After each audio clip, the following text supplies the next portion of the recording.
Vérissure, le numéro 1 des alarmes en France. Rendez-vous sur vérissure.fr pour votre demande de devis gratuit. Vérissure présente. Sud Radio, le numérique pour tous, Vanessa Pérez. Bonjour et bienvenue dans ce nouveau numéro du numérique pour tous. Aujourd'hui, on va parler de l'effet du réseau social TikTok et de ChatGPT, cette nouvelle application d'intelligence artificielle sur nos comportements. Alors, sommes-nous en train de devenir plus ou moins intelligents qu'avant? Est-on en train de vivre l'émergence d'une culture de l'absurde tenue pour vrai au nom du buzz sur les réseaux sociaux? Faut-il craindre l'utilisation de ces réseaux? C'est ce que nous vous ferons découvrir avec nos invités. Le numérique pour tous spécial TikTok et ChatGPT, c'est parti et c'est tout de suite sur Sud Radio.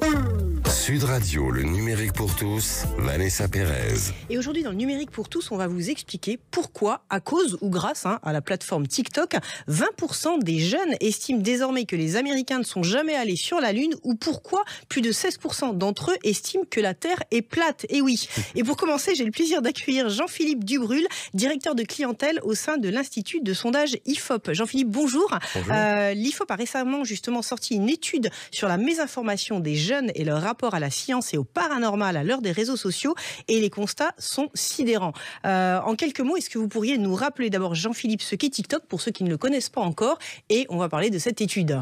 Alors TikTok, le principe, c'est une plateforme de partage de vidéos où chaque utilisateur est acteur, c'est-à-dire peut poster une vidéo de lui où il se met en scène. Ça, c'est le premier aspect. Et le deuxième aspect, ce qui fait la spécificité de TikTok, c'est son puissant algorithme qui va vous suggérer, vous abreuver de vidéos, ce qui est créateur de buzz notamment, mais ce qui peut aussi vous enfermer dans un peu le même paysage tout le temps, ce qu'on appelle les bulles informationnelles. Oui, parce que plus on va regarder de vidéos de chatons, plus on aura de vidéos de chatons, et plus on va regarder de vidéos de cuisine, plus on aura de vidéos de cuisine. Voilà, et plus on va regarder de vidéos de gens qui promeuvent le fait que la Terre est plate, et plus on va avoir ça aussi. Alors justement, venons-en à cette étude. Elle montre que les jeunes adhèrent à de nouvelles croyances, on va dire, qu'on croyait peut-être disparues. Dites-nous concrètement ce qu'il y a dans cette étude. Alors, le premier constat, peut-être le plus fort qu'on trouve comme enseignement dans cette étude, c'est une forme de sécession de la jeunesse, pas qu'elle d'ailleurs, mais une forme de sécession avec les standards de la connaissance. Je vais m'expliquer, je vais donner un chiffre très, très simple. Il y a un tiers des jeunes, 11 à 24 ans dans cette étude, un tiers des jeunes, 33%, qui estiment que la science apporte plus de bien que de mal à l'humanité. Or ça, c'est bien, sauf que c'est 22 points de moins qu'en 1972. En 1972, plus de la moitié, 55% des jeunes estimaient que la science, c'est plus positif que négatif.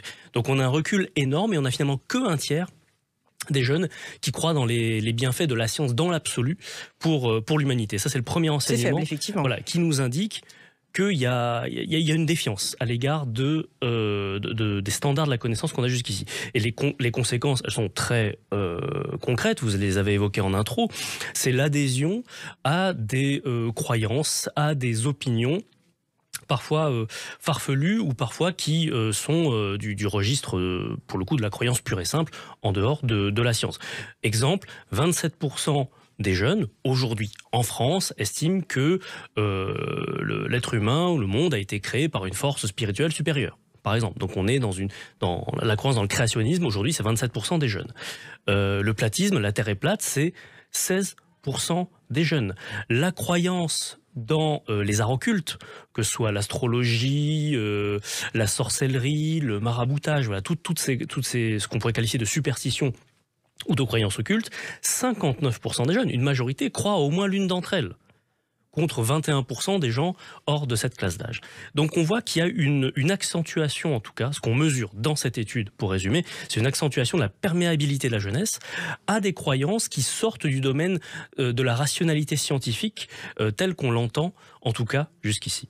Alors, effectivement, vous le dites, cette étude montre que les jeunes sont quelque part sensibles à un univers complotiste. Une fois qu'on a fait ce constat, d'où vient le problème, Jean-Philippe ? Alors, le problème, j'ai envie de vous dire, c'est que ce qu'on mesure dans cette enquête, avant de poser des problèmes, parce que en tant que sondeur, nous, on pose des questions puis on regarde ce qui rentre, ce qu'on voit, c'est qu'il y a une corrélation très forte entre l'usage des réseaux sociaux, et notamment de TikTok, en tant que média d'information, et le fait de croire dans ces affirmations que je vous ai dites. En gros, plus on s'informe via ces canaux comme TikTok, plus on croit dans ces récits un peu parallèles, un peu en contre-récit de la vérité scientifique.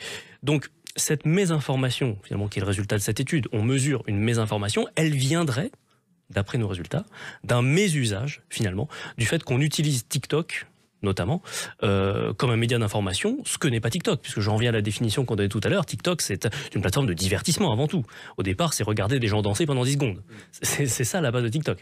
Or, c'est un médium qui a été investi par des créateurs de contenu qui sont allés sur le terrain de l'information aussi, d'une certaine forme de propagande, et quand...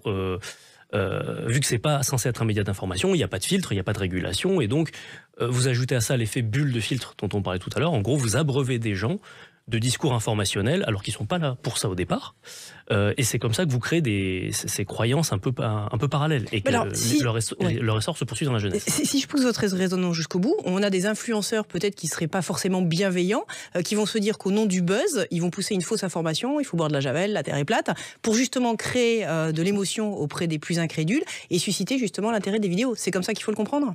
Oui, il y a une course au sensationnalisme, alors qui est vieille comme les médias en général. Hein. Ça existait déjà à la télévision. On avait des documentaires sur le paranormal. Hein. C'est pas nouveau. Moi, je me souviens dans les années 90, des soirées sur de très grandes chaînes où on était censé voir des fantômes au 4e plan d'une vidéo.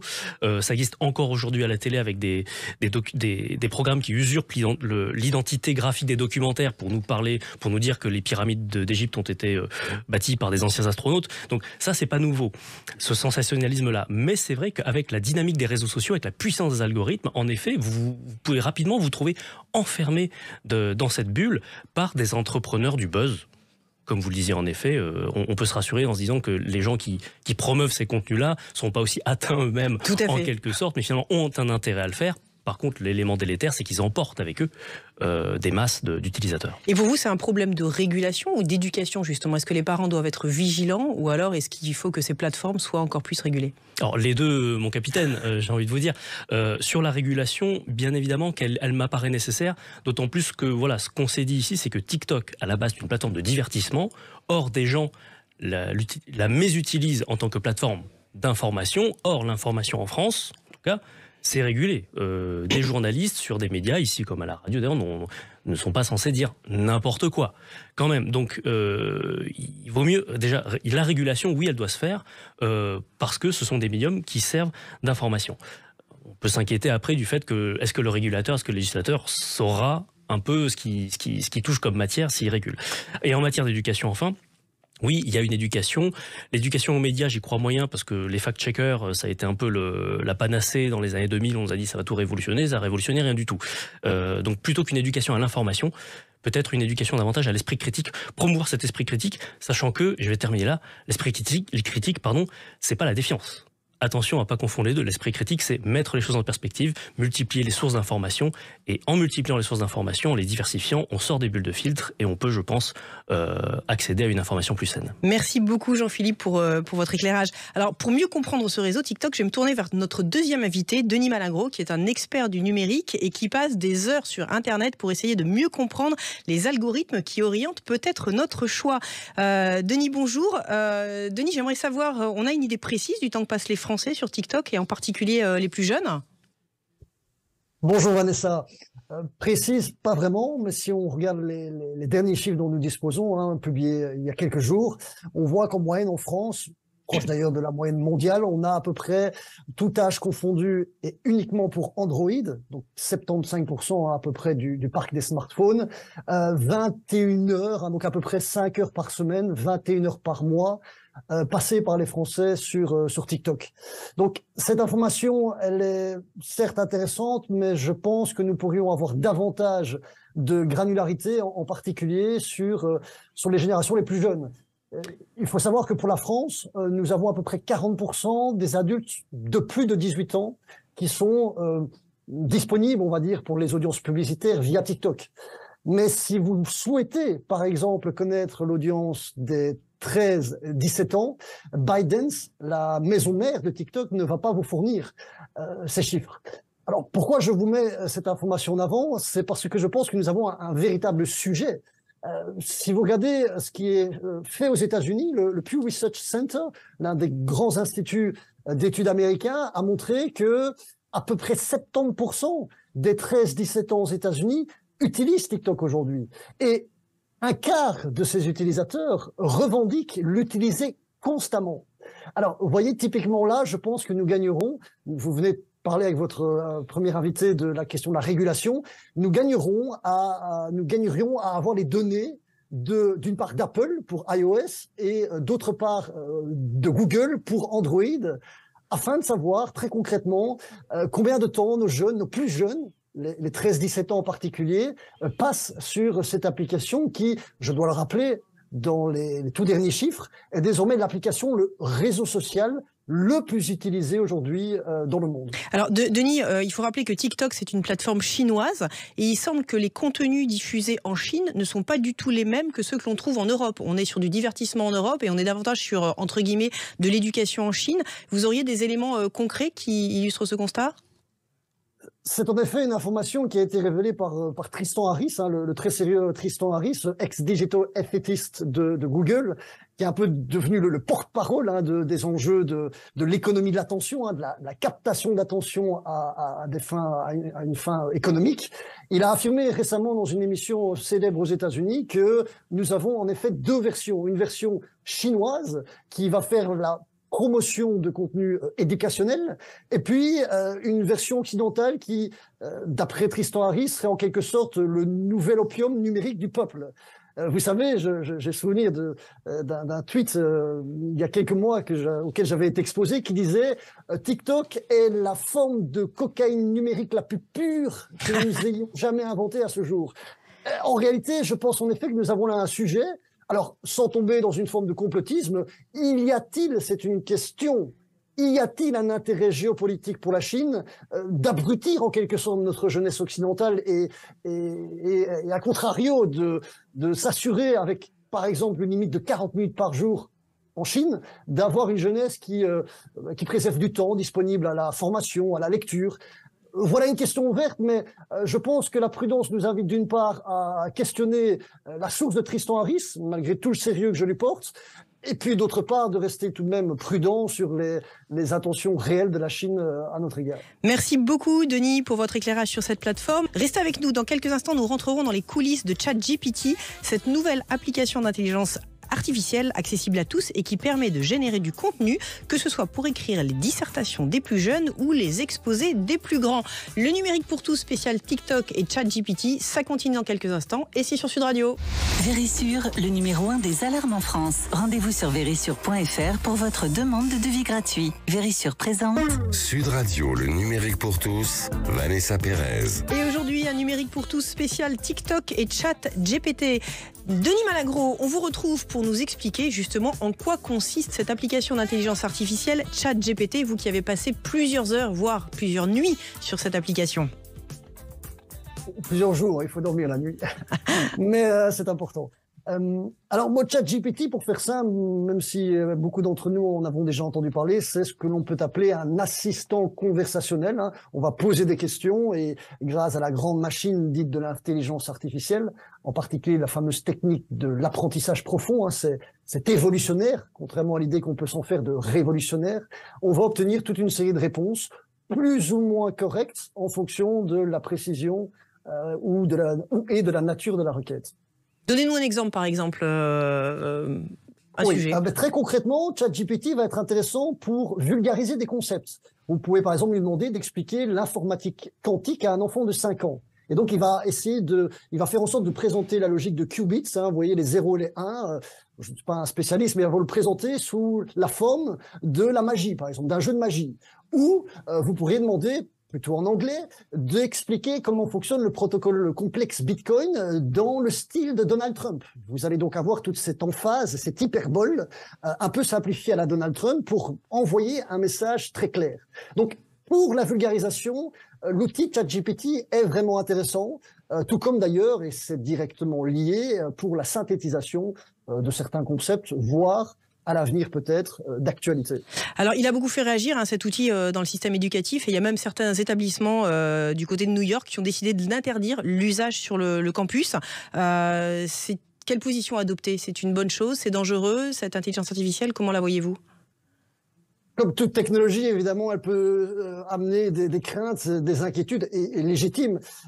Il y a ce à quoi nous aspirons personnellement, collectivement, et puis ce que le monde est et la direction qu'il prend. Je pense que ChatGPT, le choix de New York ne me semble pas le plus approprié. En réalité, la meilleure approche, selon moi, ce serait une approche dite GPS. C'est-à-dire que le GPS a été une avancée magnifique en matière de cartographie, mais l'usage du GPS ne doit jamais exclure le recours, évidemment, à notre cerveau. Je pense que proposer ChatGPT dans le système éducatif, en amenant les apprenants à être en capacité de justifier de manière critique et sourcée les réponses qu'ils apportent, va de facto amener l'étudiant à devoir aller au-delà de l'usage unique de ChatGPT et donc d'en faire in fine un complément, et je pense un complément utile pour faire évoluer le système éducatif. Et vous pensez que cette application peut tuer Google ? On a deux modèles différents. On a la logique Google, je tape des mots-clés, j'obtiens des résultats et je cherche ce qui me convient. Là où en assistant conversationnel, on obtient une réponse toute faite, une forme d'amalgame de création. C'est une évolution logique. Mais rassurez-vous, Google a des moyens. Ils viennent de rappeler leurs deux cofondateurs, Sergey Brin et Larry Page, pour envisager une nouvelle stratégie concurrentielle avec OpenAI à la maison mère. Et pour 2023, ils annoncent déjà 20 produits à base d'intelligence artificielle. Donc, faites confiance à Google, ils vont se saisir du sujet et ils vont très certainement, dans les prochaines semaines, probablement dès le mois de mai avec leur conférence annuelle, proposer des solutions concurrentielles. Bon, on vous invitera pour nous faire part de vos investigations, Denis. Merci beaucoup. Et pour conclure cette émission, j'ai le plaisir d'accueillir un expert de l'éducation. Il est également le fondateur du mouvement Day One. Denis Jacquet, merci d'être parmi nous. Denis, selon vous, ces applications, finalement, elles rendent les jeunes générations plus ou moins intelligentes ? En fait, je pense que il y a deux choses. Les gens n'ont pas attendu le digital pour devenir intelligents, ils n'ont pas attendu le digital pour rester idiots. Donc, je veux dire, le digital, c'est quand même le smartphone, c'est 17 ans de notre vie. Donc, on a quelques petites centaines de milliers d'années avant ça qui sont passées. Et c'est pas ça qui a empêché ou contribué à rendre plus intelligent globalement la population. Donc, parce qu'à un moment donné, peut-être que le digital, par son exposition, permet de révéler, je suis désolé, c'est pas arrogant, combien de crétins il y a sur Terre. Bon. Et comme c'est ceux qui sont le plus actifs sur les réseaux sociaux, parce que c'est ceux qui ont le moins de choses à faire, forcément, c'est la partie visible de l'iceberg, ce qui n'empêche pas qu'il y ait des choses fantastiques et des gens très intelligents en dessous. Là, c'est pas non plus le digital qui fait que les gens pensent que la Terre est plate. C'est Goebbels a réussi à faire croire que le juif était l'ennemi et il n'y avait pas d'internet à l'époque et tout le monde y a cru. Bon, et ça a entraîné tout un peuple dans le fait de les mettre dans des chambres à gaz et de le faire en toute impunité. Donc je veux dire, la capacité de manipuler les gens et de profiter de ce terrain peu fertile pour faire pousser n'importe quoi, y compris des ordures, est quelque chose qui est pas très nouveau. Simplement, c'est plus massif, c'est plus interconnecté et c'est plus suiveur parce que tout à coup, il y a une espèce d'universalité qui fait que l'abruti chinois, français, truc arrive à s'amasser, puis le très intelligent qui veut aller très profondément peut lui aussi profiter. Puis la deuxième chose qui est importante, je pense, c'est et Claude Lévi-Strauss, l'anthropologue, disait, en fait, quand on commence à juger quelqu'un qu'on observe, on a fini son métier, on a tout raté. Donc, on doit l'observer, mais pas le juger. Donc, si finalement, vous observez le gars qui est au milieu de l'Amazonie, qui est toujours en pagne, qui envoie des petites flèches de curare aux animaux, ce type est juste la lie de l'humanité, il est passé à côté de tout le progrès de 2 siècles... C'est un abruti. Bon. Et puis de l'autre côté, vous dites, bah oui, mais lui, il respecte la nature, il vit, il l'a pas détruite comme nous, donc on a des technologies fantastiques, on a été capable avec ces technologies de ruiner notre planète. Donc, qui est le plus intelligent? Donc finalement, le chasseur-cueilleur d'il y a 300 000 ans, quand il nous regarde aujourd'hui, je pense qu'il peut peut-être se dire que la technologie et nos technologies et la science ont ruiné l'humanité, et donc on est débile.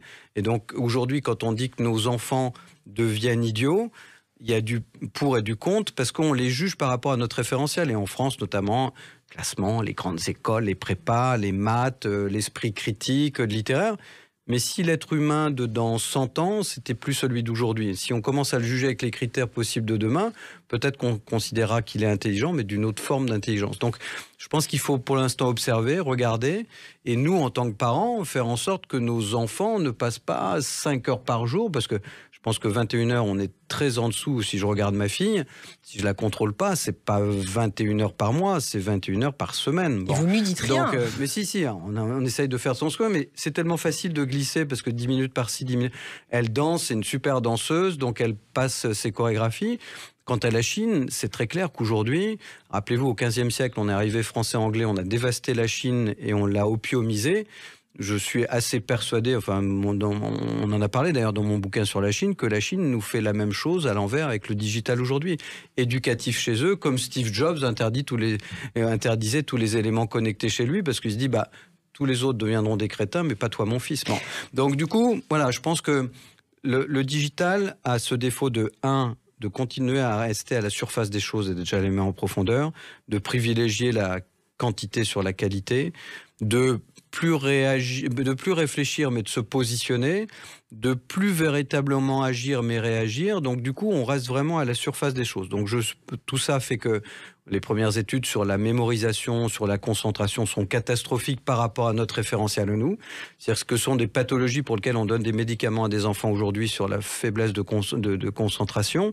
Aujourd'hui, c'est ce qui est en train de devenir le cerveau humain de nos enfants. Donc par rapport à nos référentiels, c'est juste une catastrophe parce que l'histoire de l'humanité, c'est la mémorisation. Si on n'a plus de mémoire, dans l'état actuel de ce qu'est un être humain, c'est juste une catastrophe. Demain, on verra. Denis, vous ne pensez pas qu'il y a un risque pour la démocratie, justement, que de fonder une pensée sur l'approche des tendances qui circulent aussi rapidement sur Internet? C'est juste cet esprit critique dont vous parlez, prendre un petit peu de recul et se dire... Mais à nouveau, je pense que c'est son côté massif et accessible qui le rend dangereux. Mais finalement, c'est juste ce qu'on pouvait avoir sur une bibliothèque, un média ou une chaîne unique comme on avait quand on était petit. Il y avait 3 chaînes. Bon. Donc tout ce qu'on nous passait comme information, c'était juste que le gouvernement à l'époque avait envie de vous passer. Donc du coup, c'est une autre forme, sauf qu'elle est tellement massive que du coup son impact est fort. Et comme les gens réfléchissent pas mais disent en fait une idéologie sur Internet, l'idéologie c'est toujours un rapport imaginaire à la réalité. Donc du coup, tout à coup les gens disent si massivement les gens pensent ça, donc d'abord je vais penser pareil parce qu'ils me ressemblent, et donc du coup c'est que c'est la vérité. Donc le problème c'est que ces vérités s'installent de façon massive et créent partout dans le monde des gens qui arrivent dans des positions politiques basées sur rien du tout et qui malheureusement sont en plus les derniers à voter parce que les autres ont renoncé à voter parce qu'ils y croient plus et que pensent que l'affaire est pliée. Donc on se retrouve dans les démocraties occidentales avec des gens qui maintenant ne sont que ceux qui votent aux extrêmes. Puis comme on a l'intelligence notamment en France pour rester au pouvoir d'avoir tué la droite et la gauche, c'est encore pire parce qu'il vous reste que l'extrême droite et l'extrême gauche. Une poignée de secondes pour conclure, Denis. Le fond du problème, c'est le sens critique. Comment continuer à maintenir ce sens critique? Le problème, et moi le premier, c'est qu'en fait on n'encadre pas bien nos enfants et on s'occupe pas de ce qu'ils font dans leur chambre, en fait, surtout à partir de 11 ou 12 ou 13 ans. Et en fait, quand je commence à rentrer dans la chambre de ma fille, je m'aperçois qu'au lieu de bosser ou de lire, maintenant je lui mets des bouquins sur son truc parce que je suis vieux et que je considère que la lecture est intéressante. On les aide pas à développer ce sens critique alors qu'ils sont pas moins intelligents que nous. C'est juste qu'on a démissionné face à ce média facile. Déjà, on avait démissionné face à la télé, mais là, c'est invasif à un point incroyable. Une télé, il y en avait qu'une avant dans la maison ou 2, on l'a fermée. Mais là, tout à coup, s'ils ont plus le truc, ils ont la tablette. S'ils ont plus la tablette, ils ont le smartphone. Voilà. Donc, on est dépassé par les événements. Merci beaucoup, Denis Jacquet, Denis Malingro depuis la Belgique et Jean-Philippe Dubrul pour vos éclairages. Le numérique pour tous, c'est fini pour aujourd'hui. Bon, n'abusez pas du numérique. Néanmoins, on se retrouve toute la semaine en podcast et sur les réseaux sociaux. Je vous souhaite une excellente fin de week-end et je vous dis à la semaine prochaine. Avec Vérissure, le numéro 1 des alarmes en France. Rendez-vous sur vérissure.fr pour votre demande de devis gratuit.